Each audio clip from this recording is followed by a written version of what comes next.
Welcome to the Foxhole. I'm Nandor Fox Shaffer, and again, welcome to another episode of The Art of Writing Comics. In today's episode, we're going to be taking a look at issues 9 and 10 of Moon Knight, written by Jeff Lemire with art by Greg Smallwood. Now, before we get into it, please subscribe to this channel, please like this video, please comment and tell me if you've read these issues. If you're a fan of Moon Knight, I'd love to know. Without further ado, let's get into this.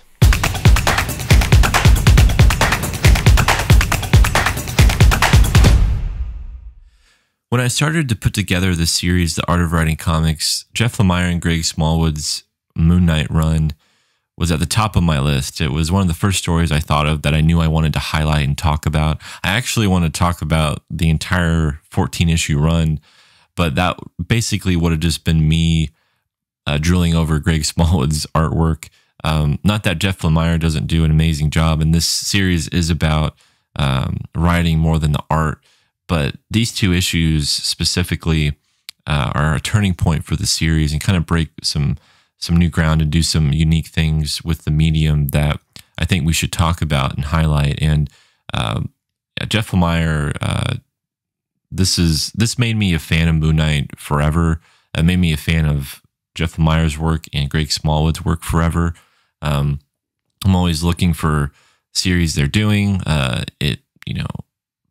Put them on my radar. I'd read some things by Jeff Lemire, and I had seen some things by Smallwood. And Smallwood actually worked on Moon Knight in the previous volume. I believe Brian Wood was writing it, taking over for Warren Ellis, who started that volume. And so this did a lot for me. I remember when it was coming out, I think I might have picked up the first issue. Really loved it, but I didn't know if I wanted to keep up with it just because I was getting a lot of comics at the time. Isn't that always the issue?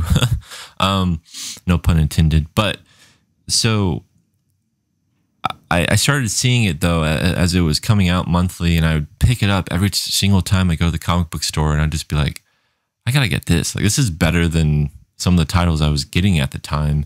And even though it was 14 issues, I was disappointed that it only lasted that long because it was so good. And, really Smallwood hasn't really done anything on a consecutive level, hasn't really worked on a title since this.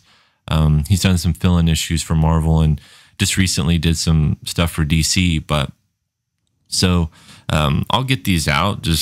I'll think about this run and I'll get these issues out and just look at them and enjoy them. Because I just love this run. And so I chose these two issues specifically because they're really kind of a turning point for the story and the entire run. And this ends an arc and this begins an arc. And also I wanted to talk about how this series deals with mental illness. And whenever you're a writer and you're working on a title and you want to maybe dive into some heavy themes, you really have to be respectful and careful in how you approach things. And that's what Jeff Lemire does in this run. And, Mark Specter suffers from dissociative identity disorder, and he has these different personalities. And that's kind of a whole point of his character, schizophrenia and made me, it brings a lot out of the character and makes you interested in like what's going on with him. And you can do some really trippy things, and they do that with this series in this run. So I wanted to highlight that. And we have to do our research when we deal with things of that nature, and we have to be respectful of what's going on, what real things that people suffer from and that they go through. And this series just does such a great job of that. So let's get into this, and we'll start with issue 9 here, and then we'll go to issue 10. Love this cover by Greg Smallwood. You see the different personalities. It's like pyramid. Mark Specter is standing on top of these rocks here. We have the space pilot, Jake Lockley, and Stephen Grant, which his different personalities. And this space pilot was actually introduced. He's just called Mark Specter. He was introduced in this run. And you see here all these different credits for all these different artists. And what's cool is this started with the first arc where actually, or I believe the second arc, where they would go to the different personalities and a different artist would tackle that personality. So it really, really helped with making you feel like this was, inside his head, but through a different lens. And I really love that. That's something that they didn't have to do with the series, but it just elevated it even more so. So here, we'll see that all these personalities are finally going to meet Mark Specter, and this is the space pilot one. And like I said, he was just introduced in this run, while Stephen Grant and Jake Lockley have been a part of Moon Knight, I think since his inception, really. But he tells him, Mark Specter says, "I'm sorry, but none of you are real. I wasn't sure I was either, not for a while, but now I know I am." And then Jake Lockley says, the classic Moon Knight, "I'm sorry, but this is a load of crap. I know exactly who I am, and all of this is some kind of trick." Can't say how much I love Greg Smallwood's work on this page. And like I said, this is really Mark Specter confronting his other personalities in these two issues, and really a turning point for the character. And he tells him, "I know this is hard to accept. It took me a long time to come to terms with it too, but you're all just a part of me. And if I'm ever going to be whole again, you need to go." Go where? "Yeah, and what is all this place? How did we get here?" So, he's really has to tear himself down to build himself up again. And we'll see that in this issue. And it's just such a great story and a great interaction with Mark Specter and his other personalities, and it kind of accepting his situation and what he's going through, and the fact that he has to put his past behind to move forward, but also accept that these other identities are a part of him. And it's just very compelling and really a beautiful story in a way. And he says, "I've known you the longest, Stephen." He has a relationship with all these personalities. And here we have the space pilot starting to vanish, and we have Jake Lockley in the classic Moon Knight suit. He's yelling at him, "What did you do to him?" And he responds, "Just confronting him did it. He was weak, not fully formed, just a sketch, really." So that's why he was the first to go. So you see how the art styles change depending on what interaction that Mark Specter, which character he's interacting with, one of his other personalities. And he says, "I'm not God, I'm me, my body, my mind, this is my life. I'm sorry it had to go this way." He says, "No, yes, I'll always need you, a part of you anyway." And he takes him out. And here he vanishes. And now he's looking for Stephen Grant, and Stephen's hiding. And Stephen says, "I remember it all." And he's like, "Remember what?" "Everything, my whole life." He recounts, all his real memories that to him, are absolutely real. And he can't believe that it can't be.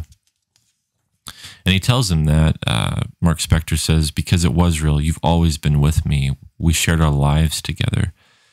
Tells him he was the first. "You came to me when I was very young. At first I thought you were an imaginary friend that I would play with when I was alone at home." This is something we'll see in issue 10. He says, "I thought Moon Knight was the answer. As long as I had the mask, I could use you and Jake. I could make it all work. I wasn't crazy. I just had alter egos. But that only worked for a while. When I woke up in the hospital, this is how this run began. This place and everything I'd feared came true. I lost myself. Whoever I was slipped away. I need to be me again. I need to be healthy. I can't keep doing this." And he asks, "Will I die, Mark?" "I don't think so. I don't think you can. You're a part of me, but I need you to go back into your place. I need to be in control again. And he says, I've been sick my whole life, and I felt ashamed of that. I tried to hide it. I think that's what the mask really was, another way to hide. But I don't want to hide anymore. I don't want to be ashamed anymore. I just want to be me. I know I will never be cured, but I need to at least find a better way to live with this. Will you help me, Stephen? And he says, just promise me you'll find a way to be happy. I will. I'll do everything I can, and you'll always be with me. Goodbye, Stephen Grant. I mean, just it's very to the point, but just so well written, and it's really dealing with something pretty heavy for a superhero book. And I love it when comics do that, and when writers will attempt to really bring believable aspects of a character and realistic aspects of a character and confront those. And that's what he's doing in this. That's what Jeff Lemire's doing in this issue, in this run. He says, goodbye, Mark Specter. Really, really great scene here. I love this. And then we go back to Smallwood's work, and you're like, okay, like things are like, he's whole again, or he's ready, because he's gonna, we'll see, but he's gonna be doing something pretty dramatic here.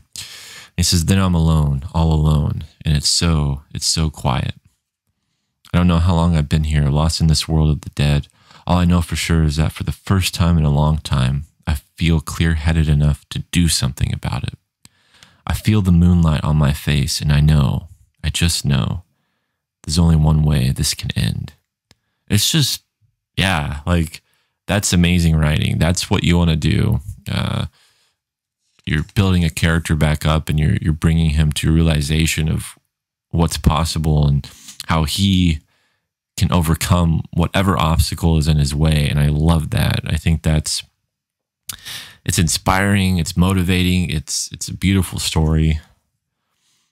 And he says, I have to go back to the hospital. I have to kill Khonshu. And Khonshu is the Egyptian god who has granted Mark the ability to be, who resurrected Mark at his origin.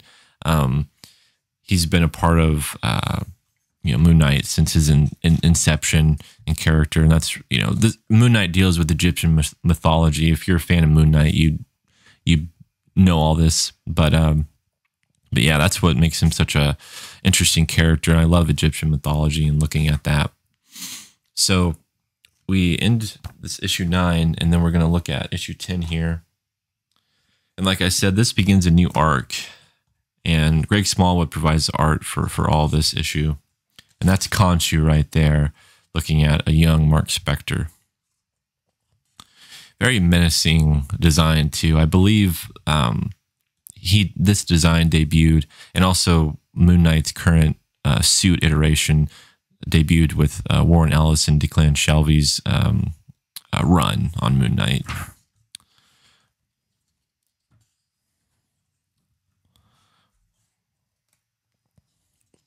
So we have young Mark Specter, he's drawing, and then we see Stephen Grant.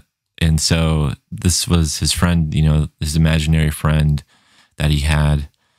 And we see that here. And also Mark Specter is Jewish, and that's something I didn't know going into this run, this series. And so I love that, and I love how that adds to his character, his culture and religion and all that. I think that's really important for a character to have that. It adds new dimensions, and you can build with that, and I think it's really neat. And here we see the space pilot. This was a toy that he had in his room. So we're showing how Mark was able to build these different identities, and why he was able to do that. And his dad comes in, and he's like, who are you talking to? And he says, I'm just talking to my new friend, Stephen, but of course no one's there. And his dad has a somber look on his face. This would be terrifying for you to see your kid go through this. And you want to help them as much as you can. So, and I love how it just has that moment there. And that's that's another great moment that you can just have the art speak as the writer. You don't have to have the character say anything. Oh, I love this stuff. So we have Moon Knight here looking at Gina's diner. This was one of his friends. He's talking with her. He's telling her he has to go back to the hospital to confront Khonshu. And we go back to the past, and this is Mark Specter and his dad speaking with, I believe, a therapist. And you know, they're talking about what's happening, and you know, he's being asked, Steven isn't here. Steven, no, why would he be here? Him and Jake, you know, it getting into this and kind of the things that Mark Spector had to go through as a kid. I really like this scene right here, and if you can see it, when it comes to the lettering, Mark is trying to listen in, but the lettering is faded. You can read some of the words, but it's like he can't hear what's inside, and so you're with Mark there, and you're like, what are they talking about? But you can kind of make some of it out, and I love when you do that with lettering and how you can just enhance the entire storytelling and experience of a character. And I think that's something that would be cool if more people would do more often. And it made me think, I wonder how you would do that. And so that's another thing that you can put in your repertoire when it comes to writing. So yeah. Let me see here, get the light better.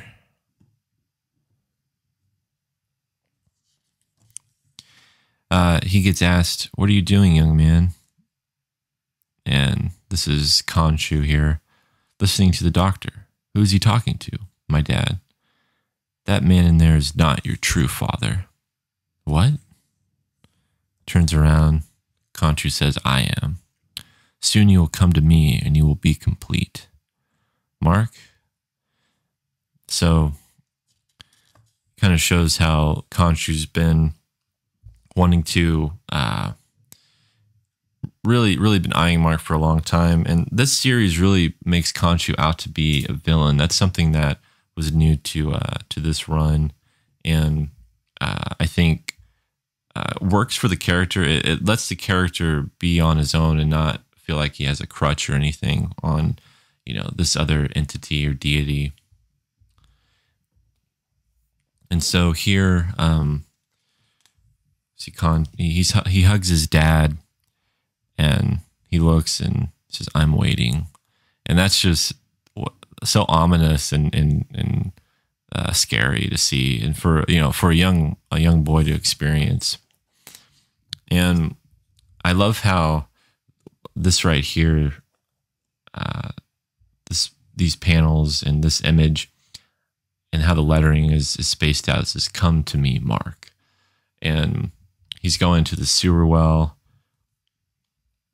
And yeah, Greg Smallwood's work is just incredible. It's so distinct and interesting to look at. And there's just so much to it. I love the sketchy feel to it, but also how clean everything is. And something this series does too, it's really interesting, is none of the panel borders have like black borders. Like, it's just white. And stylistically, that fits with the character so well. He comes to get his friend. This is Anubis. And he dives deep in here. This is really amazing. This is something that I wanted to really spotlight and highlight. This is one of my favorite moments in all of the, in this entire run. And here we'll look at just how cool this is. And we'll kind of flip this up. And I don't know if we can really see it, but so you would turn the comic and saying, Mark, I need you to listen to me. I can't help you if you don't work with me. Not working increases dosage. Steven, Mark, Jake, are you in there? I'm afraid you're not ready to go home yet. We have just started making progress. Not working, increase the dosage. Might need to try more aggressive methods. So we're seeing all these flashbacks as Mark Spector's diving deep into this, really new plane, and so we would take that and then we would turn it vertically, and then there's some ads here, but it's upside down. So we would have turned it like that, and then we've turned the comic all the way upside down. And I remember reading this and I was like, was this a printing error or what? And it's not. It's just fully immersing you into the experience, and you have to flip it yourself. And I think that's so cool. And it had me worried there because I was like, whoa, but this is totally a part of the comic itself. And so, and then we read right to left instead of left to right. So Mark emerges. It's like, what are you? Hey, wait. Oh, actually, it is left to right. So he falls here. That would have been cool if it would have been that way, but he's like, what are you? And then we flip it, and we have this like Egyptian guy on this creature about to get him. Then we just flip the comic over for the lettering, but I mean for the letters page. But yeah, so just what a neat use of the medium. That's something that if you've seen previous episodes and something you'll see in future episodes, that's the kind of stuff I love to talk about. And not only is this such a good run, but these issues really, I think, like I said, kind of highlight just how much of a turning point this was for the series, and really is doing some really cool things that they could have just not even really tried to do that, you know, but you can tell they really cared about what they were doing. And those are the best books when you really feel like the creators are invested in the characters and they want to do something new and exciting and different. And you can tell that they're big fans. And even if they're not big fans, they've become fans themselves and they want to do the character justice. So I love seeing that. And let me know if you guys have read this run. If you're going to pick it up now, what were your favorite issues, or what did you like about it the most? Please like this video and subscribe to Foxhole Comics channel. I'm Nandor Fox Shaffer. I love talking about the art of writing comics and writing comics in general. Please comment and hit the notification bell and keep up with the series. Watch the previous episodes. Like those videos too. It's a pleasure looking at Moon Knight issues 9 and 10. I might look at the run at some point, or maybe do like a stream or something where I look at the entire run. I don't know, or just a whole video. But I really love this run, and I highly recommend you checking it out, especially with the Disney Plus series that was announced. Yeah, thanks so much, and I'll see you in the next video.